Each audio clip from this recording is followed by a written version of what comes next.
Alors, on l'a vu sur le sous-chapitre 5 en fin de vidéo, toutes les preuves démontrent bien, je dirais, que c'est pas clair. Comptable, c'est pas clair. Il y a des chiffres qui apparaissent, c'est pas clair.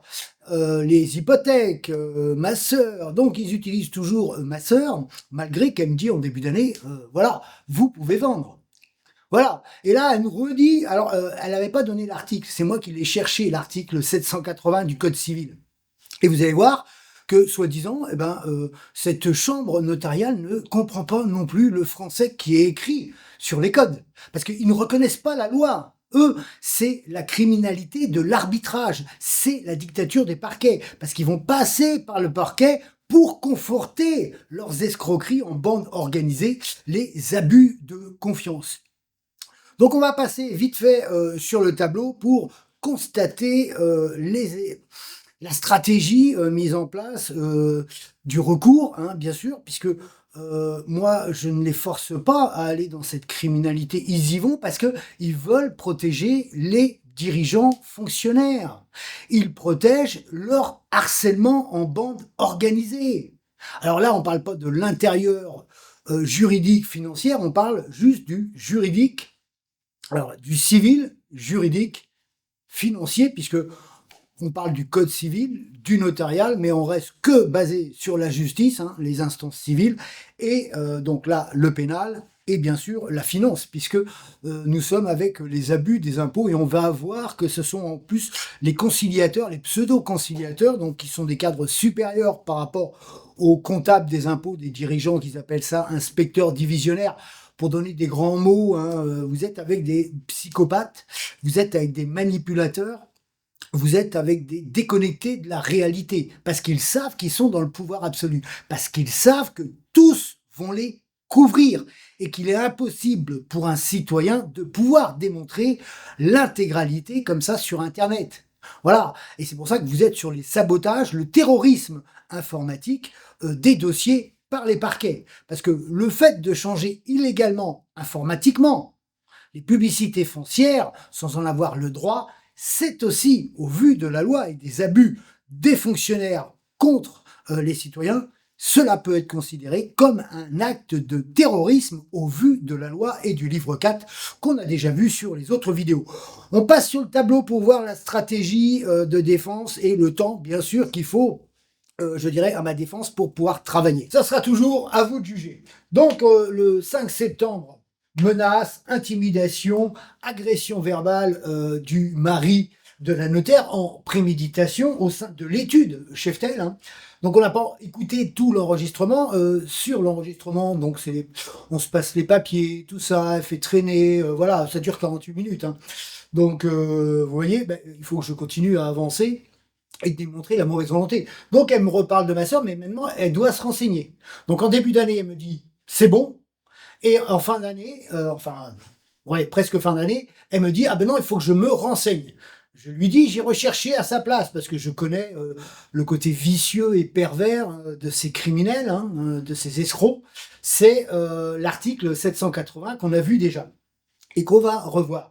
Donc, elle continue à bloquer, mes clients vont la voir, elle essaye d'intimider mes clients en disant oui, il y a des hypothèques, il y a sa sœur, donc ils comprennent bien à un moment donné que ils ne veulent, la notaire veut pas vendre, donc ils vont lâcher en décembre 2018, hein, l'enregistrement qu'on a entendu, hein, bien sûr, et la chambre des notaires ne sait pas lire non plus, ne comprend pas l'article 780. Lui, il communique avec la notaire et qu'est-ce qu'il veut? Donc, si la notaire lui ment, c'est à ses risques et périls, hein, ça c'est clair. Il veut s'appuyer sur le tribunal de grande instance. Donc là, nous allons rentrer encore sur la criminalité de l'arbitrage des parquets. Donc la dictature des parquets, le monopole, le pouvoir absolu.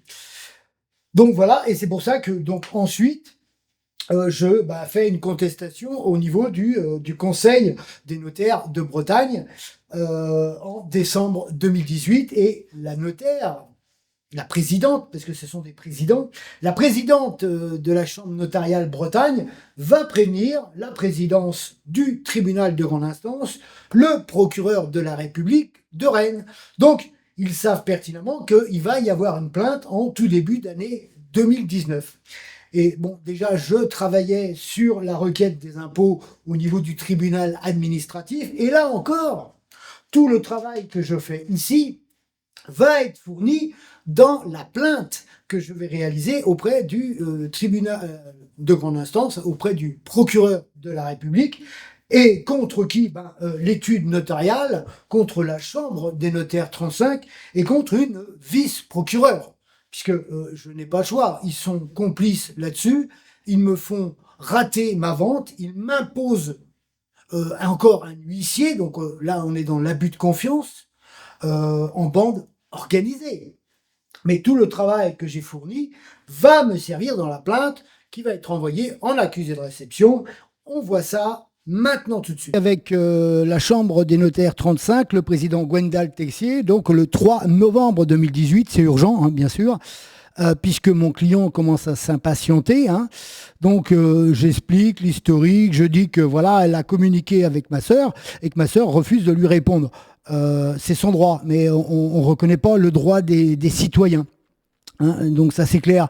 J'ai pas fourni là d'enregistrement. Hein, en vérité, ça suffit, hein, puisque la loi doit être appliquée, vu qu'après 10 ans révolu l'article 780 du Code civil, l'héritier est réputé renonçant.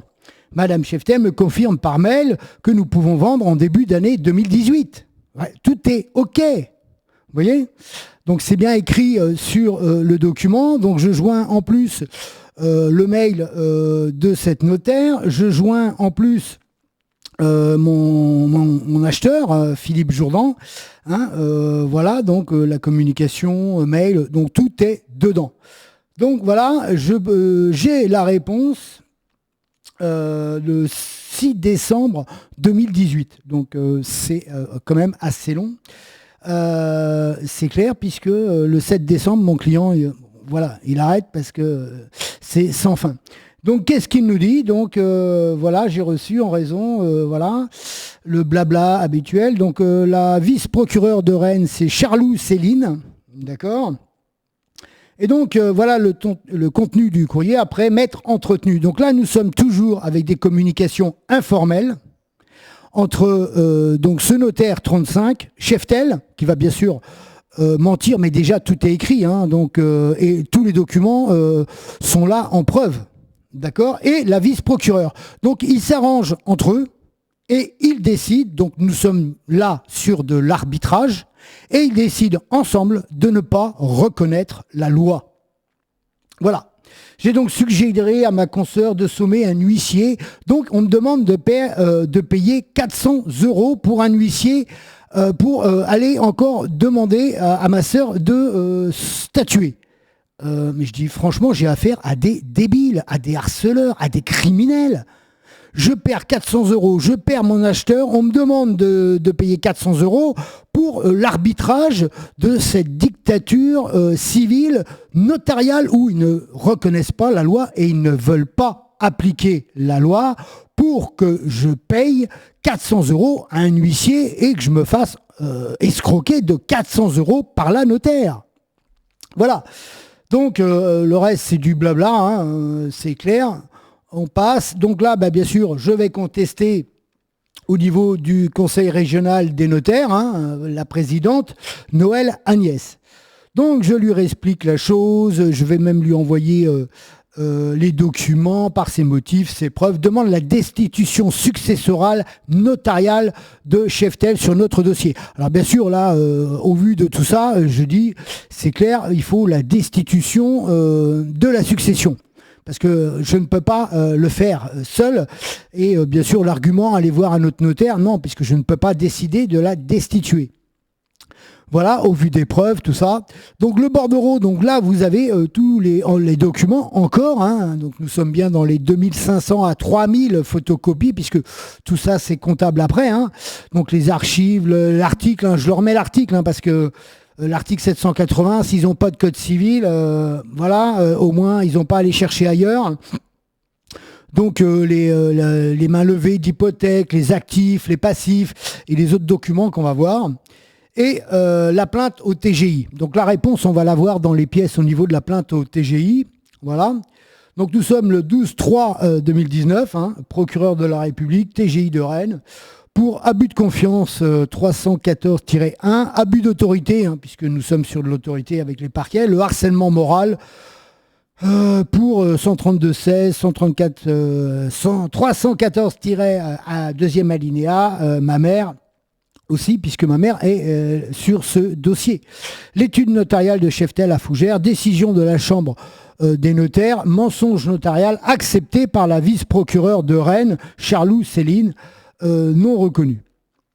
Voilà, le code civil non reconnu par la vice-procureure. Donc voilà, toujours des circonstances atténuantes pour les mêmes. Et bien sûr, la partie civile, le demandeur, il est complètement écarté de la conversation, de la communication informelle. Donc là, nous sommes sur le même dossier avec le tapis, le socialiste tapis et l'arbitrage. Donc ils sont dans l'arbitrage, donc ils sont dans la criminalité, ils sont dans les escroqueries. Donc là, j'aborde tous les points, les mains levées d'hypothèque, voilà, tout est clair, net. Et bien sûr, ce qui confirme aussi l'arrangement financier établi devant le notaire. Donc je réexplique bien la chose et bien sûr, je vais envoyer ce professionnel sur les autres parties de documents.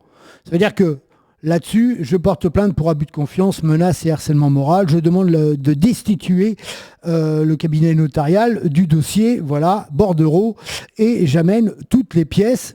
Et donc, il est bien stipulé dans le bordereau des PJ qu'il y a 2 DVD.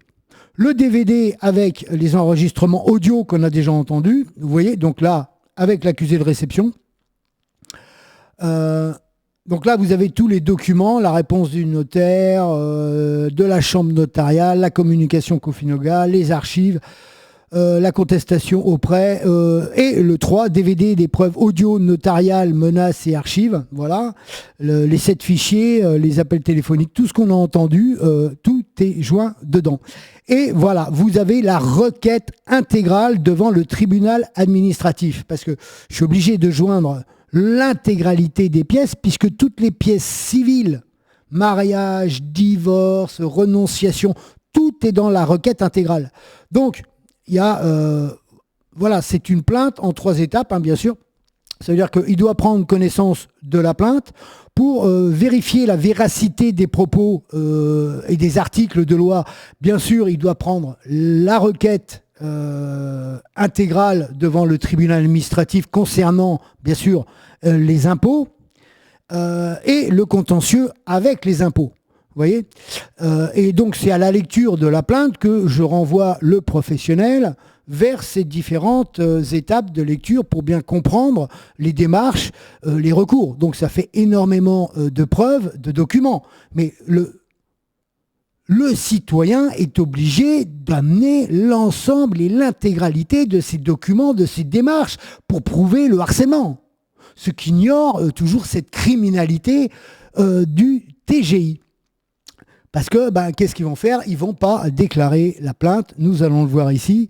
Donc, ici, c'est tous les pièces jointes qui sont intégrées à la plainte auprès du tribunal de grande instance. Donc, on voit bien Conseil régional des notaires, et ça commence par celle-ci, où le Conseil régional des notaires n'a pas autorité à faire ça. Donc, ils savent que maintenant, je dois porter plainte au niveau du tribunal de grande instance. Et donc là, dès le 17 janvier 2019, j'adresse copie de la présente à monsieur le président du tribunal de grande instance, à monsieur le procureur de la République. Donc le président du tribunal de grande instance de Rennes et le procureur de la République de Rennes sont au courant que je vais déposer plainte contre le notarial, contre la vice-procureure et contre la chambre des notaires 35. Alors, les responsabilités, c'est pas à moi de les amener. Moi, je porte plainte en global. Je veux dire, la complicité passive, je dirais, de l'arbitrage, mais quand même de la criminalité de l'arbitrage entre le notaire 35, le président de la chambre 35 et la vice-procureure est avérée, puisqu'ils ne reconnaissent pas la loi, et la loi n'est jamais appliquée quand cela concerne des dirigeants, des cadres, des entreprises qui sont affiliés à cette criminalité judiciaire. Donc la plainte, elle est bien là. Voilà, vous avez les enveloppes. Donc là, vous voyez, on revoit tous les documents que j'ai joints. Est-ce que c'est celui-là? Non. Et l'autre qui est intéressant, voilà. Celui des impôts où je disais, je vous informe qu'aucune dette figure au passif actif auprès de la trésorerie de Fougères. Donc là, sur les actifs et les passifs, là, nous sommes bien avec l'inspecteur des finances publiques, Yves Renaud de Fougères, qui me dit, il n'y a aucune dette au niveau de la trésorerie de Fougères. Ça, c'est un autre service des impôts qui n'est pas lié à l'inspecteur divisionnaire. Voilà, donc c'est encore une réalité. Donc le DPE, bien sûr, tous les documents qui attestent que moi, je me fais escroquer de l'argent et que là, nous sommes bien dans l'abus de confiance puisqu'on nous dit oui, vous pouvez vendre et non, vous pouvez vendre. Et là, vous avez le DVD, le deuxième DVD avec les preuves audio. Donc vous voyez, c'est clair, c'est net, il est bien dessus. Et le 4, ça c'est le deuxième DVD. Donc ça c'est la copie 4, puisque ça c'est une des copies que m'a rendu le tribunal administratif. Donc sur 4 exemplaires, j'ai gardé un exemplaire et le dernier exemplaire, il a été envoyé bien sûr au tribunal de grande instance. Donc ça c'est clair, ça a été envoyé en accusé de réception et ici on peut voir, donc toujours un an après, en 2020, en avril 2020, j'ai relancé le parquet, le procureur de la République, pour savoir où en est la plainte, l'enregistrement, la référence du dossier, puisque je n'ai pas la référence du dossier. Donc vous voyez, en accusé de réception, et j'ai une nouvelle fois relancé en mars 2022. Toujours, je demande où en est, je dirais, le dossier, avec les agrafes, puisque je renvoie la plainte originelle, pour bien attester qu'il y a eu une plainte, mais elle n'est toujours pas enregistrée. Et nous allons avoir la preuve bientôt avec le commissariat de Fougères sur la plainte des impôts avec Baron. Donc là, un dernier accusé de réception. Alors, en parallèle, ce qui arrivait aussi, c'est les procédures que je n'ai pas encore abordées. Je n'ai pas attaqué les chapitres.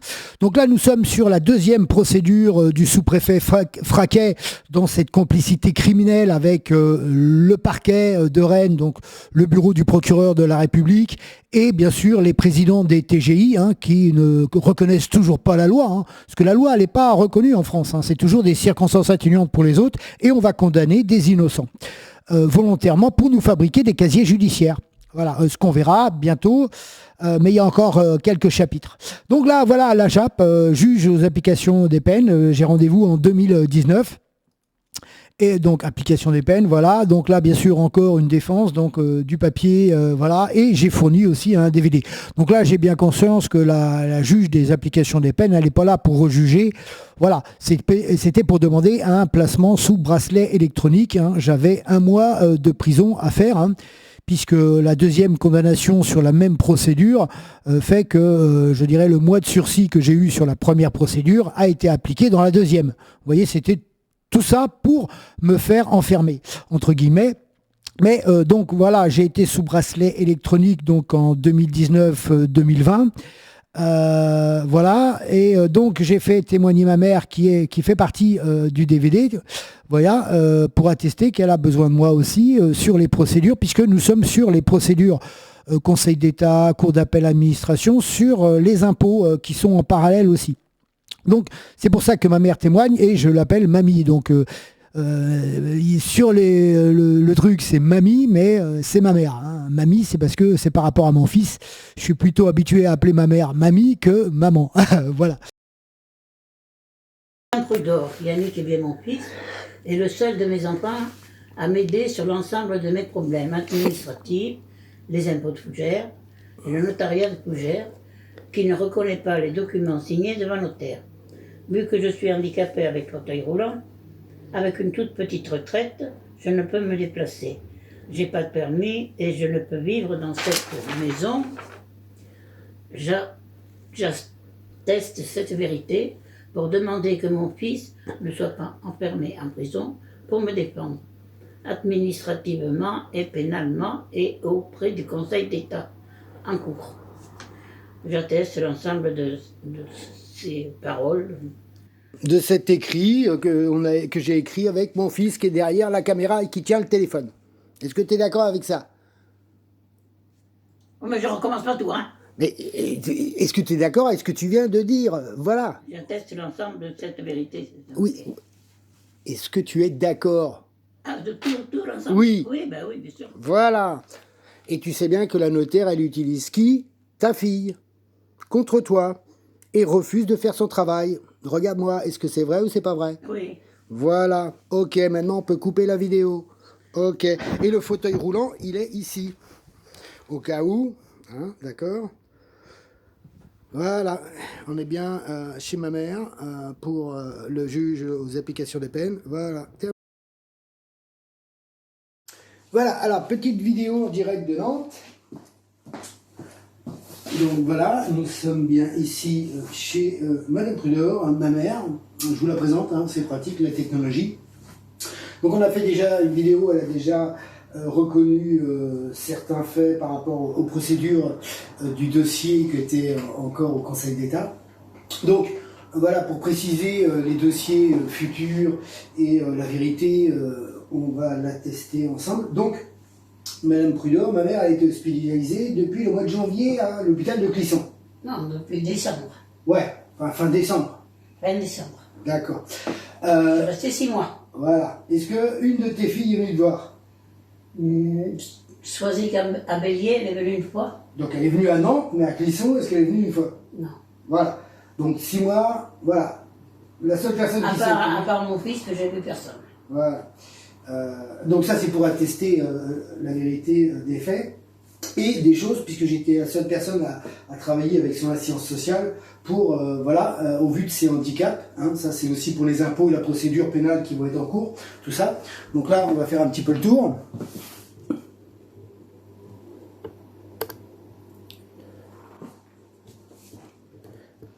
Ah d'accord, il veut plus te lâcher l'écran là.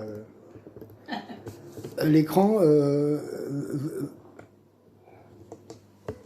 voilà, ok, c'est moi qui décide, voilà, ok, alors vous voyez, donc si on compare les deux vidéos de la dernière fois, ici il y avait un canapé, tout ça, des tapis, une bibliothèque, vous voyez, je viens d'installer une petite caméra pour pouvoir, voilà, regarder, la voir en direct et lui parler en fonction et pour si elle a un problème. Donc on continue le tour. Ici, par rapport à la dernière fois, vous voyez, il n'y a pas de grand changement, sauf les petits tableaux qui ont été remis. Voilà. Hein, on continue. Donc là, voilà, ce côté-là. Comme ça. Hein, ça, c'est pour montrer un peu l'aspect, la télé qui a été changée, tout ça. Et l'autre fois, donc on n'avait pas fait le tour, mais on voyait qu'il y avait des tapis qui ont été virés aussi pour pas que ma mère tombe, voilà. Et là, donc, c'est bien un lit médicalisé que vous pouvez voir parce que, au vu de ses problèmes et de son retour, elle était obligée d'avoir un lit médicalisé dans son appartement. Donc là, et le petit extérieur là, qui a toujours été refait, nettoyé par moi-même. Vous voyez le seul endroit qui a été peint et entretenu, voilà. On peut le voir. Exactement. Donc là c'est pareil, ça a été aménagé pour que les personnes qui l'accompagnent et qui l'aident puissent avoir accès facilement, puisqu'elle utilise, vous voyez, des barils de pétrole. On continue comme ça, hein. Vous voyez, et le chauffage, ouais, il se trouve ici, donc vous voyez, et au cas de grande chaleur, les ventilateurs ont été mis et préparés en cas où il arrive ces problèmes. Donc voilà, là c'est la salle de bain, il n'y a pas grand chose, voilà. Ok. Donc on a fait le tour. Et qui c'est qui a fait le travail? Qui c'est qui a fait tout ça? Voilà. Et qui a jeté combien? Hein? Beaucoup, beaucoup, beaucoup. Hein? Et qui a donné? Voilà. Donc vous êtes d'accord avec ces vérités qui ont été dites? Ces vérités qui ont été dites, ben oui. Bon, voilà. C'est tout. Voilà. Souriez, vous êtes filmé, Madame Prudor. Donc c'est quand même pratique, hein, ce petit truc-là. Non. Et ça évite de, si tu veux, que l'appareil saute, tout ça. Ok, allez, on coupe. Une nouvelle fois, les preuves parlent d'elles-mêmes. Les témoignages de ma mère démontrent bien qu'elle est au courant, qu'elle se rappelle aussi de l'arrangement, hein, puisque ça fait déjà presque plus de 10 ans Donc, elle a déjà failli perdre la vie une fois. Donc là, sur la deuxième vidéo, c'est pareil, elle a failli perdre, c'était fin 2019, début 2020, où elle a failli encore perdre la vie et par 6 mois en rééducation. Donc, elle le voit, elle le témoigne, elle le dit.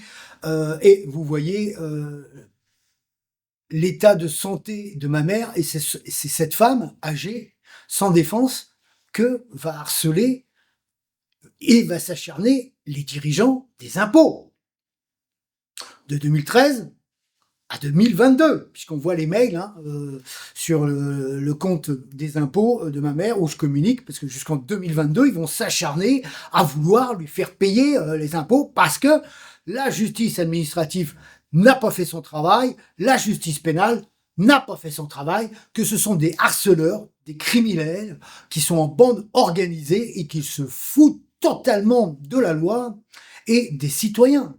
Voilà, ce sont des personnes pervers et sadiques dans leur criminalité arbitrale. Donc on a vu le jugement arbitral de la vice-présidente du parquet avec la chambre des notaires 35 et Cheftel. Donc elle peut mentir et elle va mentir et ils vont mentir en bande organisée, hein, parce que Cheftel elle va manipuler les deux autres, hein, puisque c'est voilà, ou c'est son mari qui a le bras long et ils vont faire fonctionner leur réseau. Mais là, nous sommes pas sur de la justice. Ils refusent d'accepter la loi en bande organisée et vont se trouver des circonstances atténuantes comme bon leur semble. Hop, tiens, il a grillé un feu rouge. Ah ben c'est normal, c'est un notaire. Ah, il a grillé un feu rouge, c'est normal. C'est une vice-procureure du parquet. C'est l'impunité totale. Donc on est toujours sur cette idéologie de la race supérieure. On voit bien que le Conseil de Bretagne des notaires, la présidente prévient bien le président du tribunal de grande instance de Rennes, le procureur de la République de Rennes, ainsi que la chambre 35 des notaires. Donc le président, ils sont tous au courant. Le courrier l'atteste, elle les prévient, avant même que je fasse ma plainte au pénal. Hein. Mais ils sont prévenus qu'il va y avoir une plainte. Et donc là, l'action, c'est que bien sûr, la chambre des notaires va prévenir Cheftel. Cheftel, avec son mari, vont rentrer dans leur réseau, dans le trafic d'influence de leur criminalité judiciaire. Et donc là, ils vont œuvrer dans l'ombre pour faire en sorte que la plainte ne soit jamais déclarée et ne soit jamais, je dirais, consignée au niveau du parquet. Puisqu'on l'a vu, ça a été envoyé en accusé de réception, je relance, je n'ai toujours aucune nouvelle 2 ans après. Alors, ma mère, elle a témoigné, vous avez vu l'environnement, donc le peu de moyens financiers qu'elle avait, elle peut pas se déplacer, on la voit en fauteuil roulant, quand elle se déplace avec, je dirais, l'organisation des petits frères des pauvres, ils font des sorties ensemble, voilà. Alors, ce qu'on n'a pas vu et ce qu'on va voir maintenant, c'est toute la partie de la justice administrative, donc la complicité de la criminalité de la justice administrative, donc les trafics d'influence au sein même de la magistrature, au sein même des entreprises privées, pour le compte encore de l'entreprise notariale ou de une entreprise d'huissier, hein, puisque nous sommes avec des entreprises avant d'être un huissier, avant d'être un notaire, ce sont des entreprises privées qui sont assermentés et affiliés, je dirais, à cette justice. Donc là, on parle bien de mafia, de criminalité, parce qu'ils sont moins incompétents qu'une une docteure de la médecine du travail, qui, elle, en 2 ans, marque, il y a bien eu, Monsieur Pridor a bien eu, subi du harcèlement au travail, juste en posant des questions. Ici, vous avez que des preuves. Vous avez les enregistrements audio, vous avez les vidéos, vous avez tout ce qui atteste et qui prouve la bonne foi des parties civiles. Eh ben non, ils vont s'acharner parce qu'il faut plaindre ces pauvres criminels de dirigeants qui sont à une dizaine, à une quinzaine sur des citoyens. C'est-à-dire sur moi et ma mère. Vous voyez, ils ne reconnaissent rien. C'est effarant. Voilà. Donc, faut pas s'étonner que toutes les personnes qui ont été harcelées, qui se sont suicidées, toute la justice, toute cette politique gouvernementale ministérielle a protégé et couvert toute cette criminalité. On peut parler d'extermination citoyenne. Sur les 4 à 5 décennies, c'est combien? 10 000, 20 000, 30 000 citoyens qui se sont suicidés dans l'impunité pour l'enrichissement personnel de ces entreprises privées. On passe, on voit le Conseil d'État. avant cour d'appel, leur magouille. Hein. Donc la réponse du tribunal administratif. Donc à chaque fois, vous allez voir, il y a plusieurs exemplaires. Les numéros de dossier ici, c'est important. Donc voilà. Donc là, au nom de ma mère, et là, vous avez bien l'adresse 10 rue de la Montagne à Nantes. Donc, au nom du peuple français, le président de la deuxième chambre, vu les procédures. Voilà. Donc là, il va avoir beaucoup d'écriture. Mais ce qu'il faut chercher, c'est de ce qui n'aborde, de ce qui ne parle pas, ce qui n'aborde pas. Donc, il va tourner en rond qu'avec les taxes foncières, on va dire. Donc beaucoup de blabla, il nous dit directeur départemental de la finance publique. Donc ça va être beaucoup de blabla pour tourner en rond parce que voilà, il parle d'irrecevabilité. Donc le dossier est toujours irrecevable pour lui. Par contre, là, ce qu'il faut voir, c'est de quoi il ne parle pas. Donc il ne parle pas ni de ma sœur, ni du testament, réellement. Il en aborde vite fait, mais hop, il s'en fout, il passe par le divorce. Donc là, on ne va pas rentrer dans le détail en ce qui concerne le contentieux de recouvrement. Donc vous voyez, le livre de procédure fiscale, Monsieur Prud'homme porte devant le tribunal administratif indifférent au sujet du recouvrement des cotisations, donc les taxes foncières, bien sûr, par rapport aux preuves que je leur ai fournies. Parce que là, ils ont le testament réalisé devant notaire, où ma mère l'a stipulé, a signé devant notaire, qu'elle se déchargeait intégralité du patrimoine. On le voit dans les témoignages, elle est au courant, elle se rappelle, il n'y a pas de problème. Mais eux vont l'ignorer encore une nouvelle fois. Et donc ordonne la requête est rejetée, voilà, différemment, donc ordonne que la requête est rejetée. La présente ordonnance sera notifiée à Yannick Prud'homme et à Madame Huguette Prud'homme. Donc là, par contre, ils reconnaissent bien le code civil, comme quoi je suis mandaté par ma mère pour la représenter devant le tribunal. Donc là, vous voyez, en accusé de réception, et là, exactement l'identique réalisé auprès de ma personne. Donc là, vous voyez qu'il n'y a qu'un numéro de dossier. Donc voilà, c'est le même blabla, ok. Par contre, ma sœur, voilà, c'est pas abordé. Il trouve ça normal. Le DVD, les preuves dedans, comme quoi, ben oui, j'ai fait plein de démarches auprès des impôts. Les impôts n'ont pas voulu bouger. Ils s'en foutent aussi. Les menaces du notaire qui sont fournies dans le DVD, ils s'en foutent aussi. Donc là, ben bien sûr, aussitôt qu'il m'envoie ça, je fais un recours au niveau du juge administratif. Et là, j'ai déjà porté plainte. Donc je demande l'annulation de l'ordonnance du 15 mars 2019. Copie de l'ensemble sera portée au premier président du tribunal administratif de Rennes, M. Hoffmann, en courrier. Au directeur régional des finances publiques de Bretagne et du département 35, la direction, voilà, en main propre à l'accueil et au pénal dans l'espace-temps de la plainte pénale. Donc j'ai déjà porté plainte, donc là maintenant je vais leur rappeler que les magistrats près du tribunal administratif ne sont pas au-dessus des lois. Là on parle de complicité. Ils ignorent les faits, les preuves qui leur ont été fournies. Donc, là, nous sommes avec les réseaux de la magistrature qui vont s'appeler au téléphone et qui vont s'arranger entre eux avec l'étude notariale. Parce que là, non plus, il ne fait pas acte de l'étude notariale. Voilà. Donc, l'ordonnance du président de la deuxième chambre, Raymond, l'ordonnance, donc là, je rejoins les pièces. Donc, il y a encore des documents à fournir, le premier fascicule TA, 4 exemplaires de la restitution des jointes, le dossier pénal, vos droits. Vu les droits et lois de notre institution, droits de l'homme de 1789, ONU de 1948, vu l'article préambule, l'article 1er et titre 1er de notre constitution française, vu les codes de la santé publique, la SFF, le civil, le pénal, procédure pénale, donc là il y a plein de codes autres qui vont rentrer en cas de figure, bien sûr, puisque là, on parle des handicaps de ma mère, on parle de ses droits civils, de ses droits pénaux, puisque tout est totalement ignoré par la dictature de ce fascisme dirigeant. Voilà. Ils ont le droit d'être dans ces complicités criminelles, toujours pour les entreprises universitaires d'avocats, notaires, huissiers.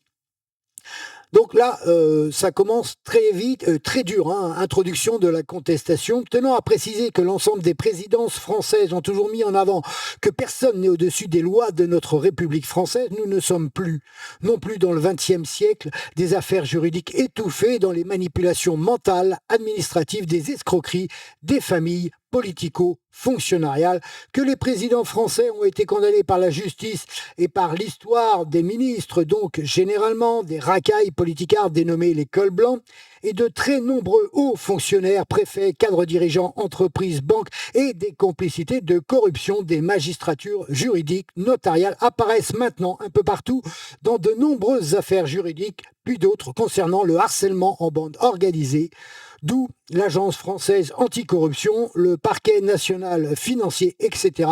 Chaque fonctionnaire fait le choix de rendre justice ou d'être dans la corruption promotionnelle de sa carrière, celle d'autrui, et que l'on appelle trafic d'influence. Le citoyen n'est pas une entreprise financière issue de la faculté du droit des avocats. Nous ne représentons donc pas l'architecture de notre dossier administratif, nos preuves. De la même manière que ces entreprises qui ont des archives qui circulent au sein de leur formation, stage facultaire, mais surtout nous ne pratiquons pas un vocabulaire technique car la vérité n'a pas besoin de synonymes pour se faire comprendre, elle s'exprime simplement et clairement pour tous ceux qui veulent l'entendre et la comprendre au travers de l'ensemble des preuves qui attestent et prouvent les infamies des diplômes en réseau au travers des espaces-temps d'envoi postal. Le reste n'est que mensonge, manipulation et corruption. Au vu de la récidive du tribunal administratif de Rennes sur l'égalité des droits issus de notre institution ignorée par M. Raymond, qui ne reconnaît aucun droit aux citoyens français dans l'abus d'autorité et utilisation abusive et frauduleuse des rejets des requêtes en les rendant irrecevables. Voilà. Donc vous voyez, ça attaque très dur, mais c'est la vérité. Voilà.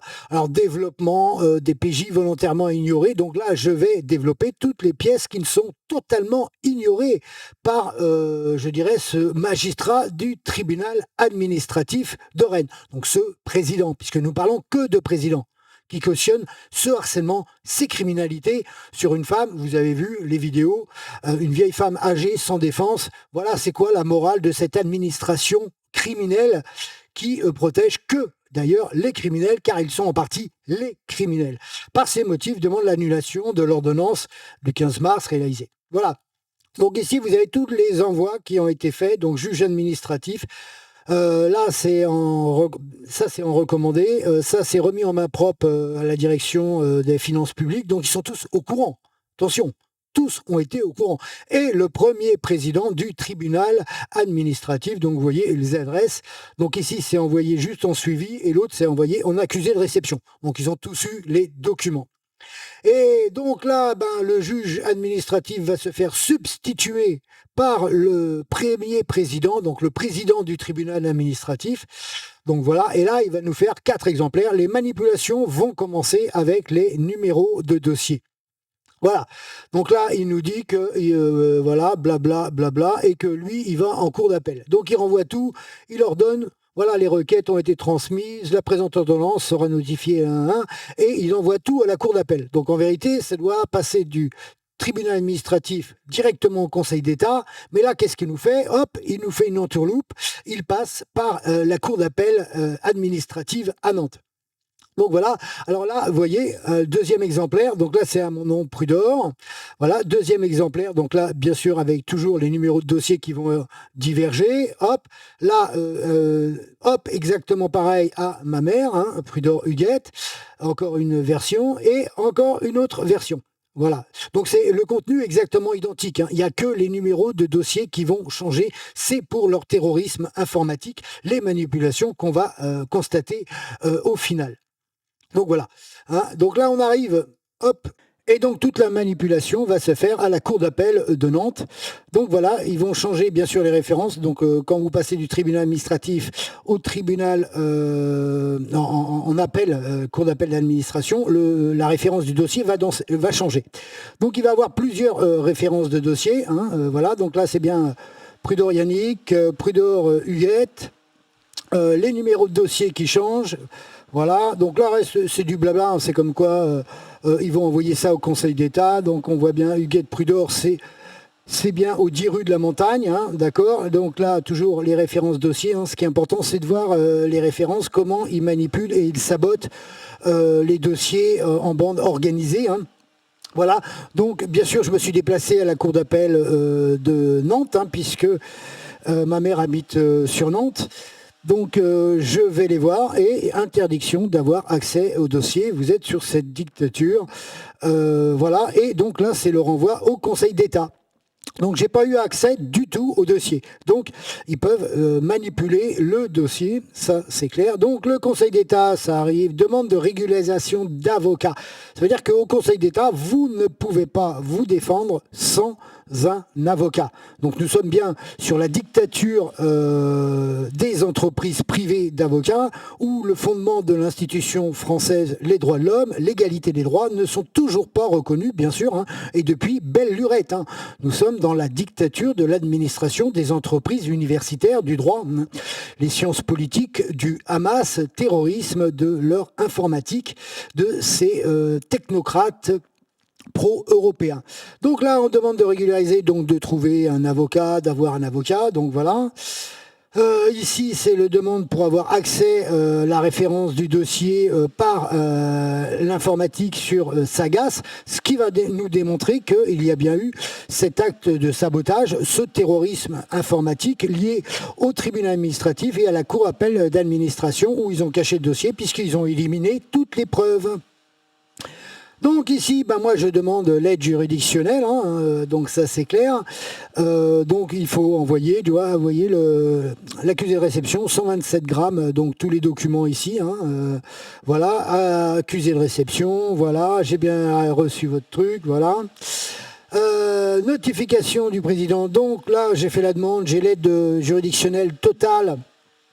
Et ben voilà, encore une fois, décision du président du bureau d'aide juridictionnelle. Vu la demande est rejetée puisqu'il n'y a aucun moyen de ce pouvoir auprès du Conseil d'État. Donc voilà, parce qu'ils ont caché le dossier. C'est la manipulation du président du tribunal administratif avec la cour d'appel d'administration qui ont exterminé mon dossier. Hop, après... mon avocat me dit de faire appel, donc bien sûr, je fais appel de la décision. Et qu'est-ce qu'on voit? C'est que le président de la cour d'appel de l'aide juridictionnelle, on parle de l'aide juridictionnelle, hein, par une ordonnance, le président du tribunal administratif a transmis les requêtes de M. Prudor. Voilà. Sauf que voilà, il met en avant d'abord les ordonnances du président du tribunal administratif de Rennes, requête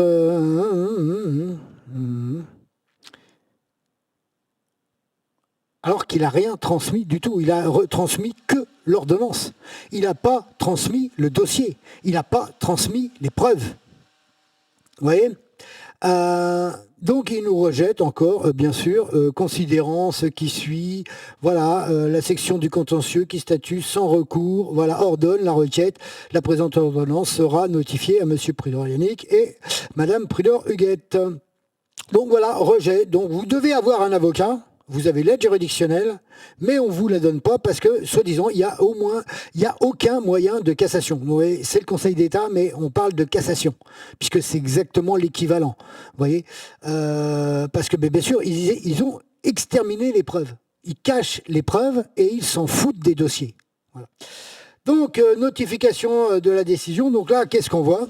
C'est, soi-disant, voilà, vous n'avez pas d'aide juridique, financière, vous n'avez donc pas d'avocat, vous ne pouvez pas vous défendre, eh bien on vous juge sans que vous ayez à vous défendre. Voilà, c'est ça qu'ils appellent la pseudo-justice à la française, c'est on vous juge sans que vous ayez été et que vous ayez eu le droit de vous défendre. Parce qu'ils imposent la dictature de l'avocat. Vous voyez ? Et donc, on vous juge un an après sans que voilà, vous puissiez vous défendre. Alors, ils peuvent raconter ce qu'ils veulent dedans. Hein, voilà. Ils en ont strictement rien à foutre. Mais comme par hasard, ça prouve bien que ça correspond aux années où il y a eu des modifications sur sur les impôts. On parle de 2019, on parle de 2020, on a pu le constater, ça commence en 2019, en 2020, sur les impôts de ma mère. Et maintenant, ce qui est plus important, alors là, bien sûr, ils envoient toujours en double exemplaire ou triple exemplaire. Eh bien là, on va le faire carrément en direct. Nous voyons ici SAGAS, c'est le fichier par rapport aux informations concernant le Conseil d'État, le tribunal administratif et la Cour d'appel d'administration, récupéré seulement auprès du Conseil d'État, puisqu'il n'y a pas d'attribution avant, puisqu'ils ont saboté les dossiers. Donc là, nous avons le blabla. Les parties, donc moi, ma mère et le ministère de l'économie et des finances de la relance. Et l'historique, voilà. Donc là, on comprend bien le bug. La procédure a commencé le 1er mars 2019. La requête, c'est caché. Tout est entièrement caché. Voilà.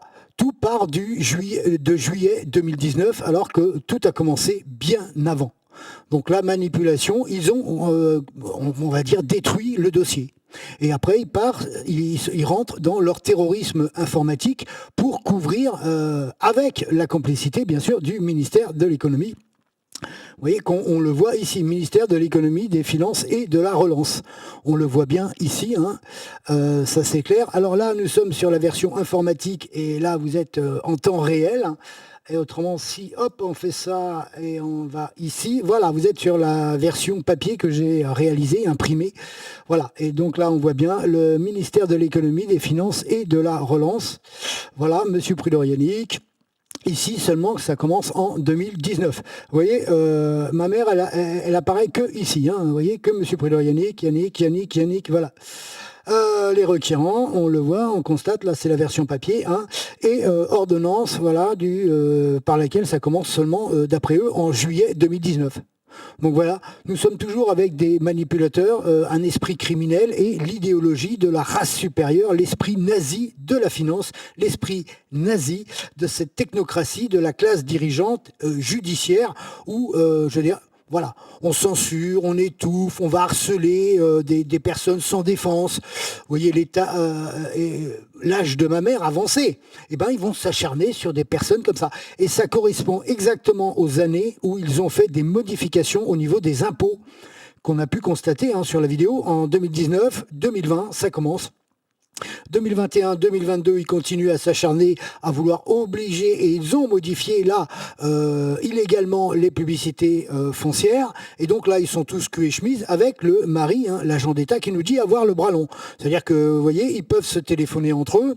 Pareil au niveau du tribunal et tribunal de grande instance de Rennes et procureur de la République, puisque les mois se correspondent. Donc il y a pu avoir un appel aussi du président du tribunal administratif auprès du procureur de la République concernant la plainte, auprès du président du TGI. Donc voilà, là il y a, je dirais, quelque chose de mafieux, quelque chose en bande organisée, c'est clair. Et toujours pour le compte des entreprises universitaires. Donc là, on la voit, les droits de l'homme, ça n'existe pas. Nous sommes qu'avec une administration criminelle judiciaire qui maintient les gouvernements, la criminalité gouvernementale en poste. Sous chapitre 7 qui va arriver, nous allons à continuer sur cette même procédure avec l'inspecteur divisionnaire Baron qui va arriver dans ces périodes-là, on va voir. On va découvrir, on regarde le secret, ça se trouve ici, et les relances ici par rapport au parquet. Donc là, vous allez voir une nouvelle forme. Bien sûr, l'enquêtrice, pour une fois, c'est une nouvelle, je la connais pas, on pourrait dire c'est bien, sauf qu'elle a été briefée par la commissaire qui était l'OMP des verbalisations abusives devant les tribunaux de police à Fougères. Et qui c'est qui va se cacher derrière? Le second harceleur des verbalisations abusives, qui est l'agent Noël, qui a monté l'intégralité des flics de Fougères sur mon dos à une période pour toucher leurs primes quand ils s'amusaient avec les PV électroniques au tout début. Nous le verrons dans un chapitre différent. Donc voilà, parce que lui, il est différent de l'agent Fouilleul, qui était carrément dans ses abus de pouvoir avec son commissaire et la juge de proximité. Donc là, il est plus ironique, je dirais, dans ses interpellations. Il va mentir, bien sûr, aussi, nous allons le voir. Et c'est prouvé aussi, même par le tribunal. Mais même si un flic ment, eh ben, on va lui donner toujours raison d'une manière ou d'une autre. C'est incroyable. Mais ça, on le verra plus tard. Donc là, l'inspecteur divisionnaire Baron, et nous avons l'enregistrement de l'audition avec cette nouvelle enquêtrice.